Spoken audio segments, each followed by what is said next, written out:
In this video, I want to show you what to do in case your Yamaha subwoofer is not pairing with your Yamaha soundbar.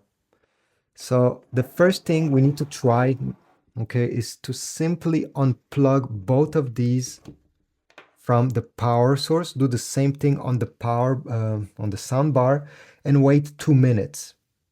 Then connect everything back, and fortunately they will be able to reconnect automatically by themselves. If this doesn't work, I'll show you how to connect them manually. So to connect them manually, turn off the soundbar. Okay, it's off.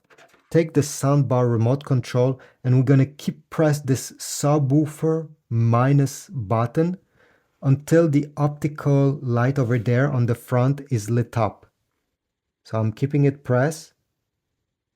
Okay, it's lit up. I can release it. We have 30 seconds once this starts blinking to go on the back of the sub. Keep press the pairing button. 5 seconds. Release. And now both should be paired. I hope this was useful. If it was, leave a comment down below. If you have other tips on how to solve this issue, comment as well. Subscribe, like, and I'll see you in the next video.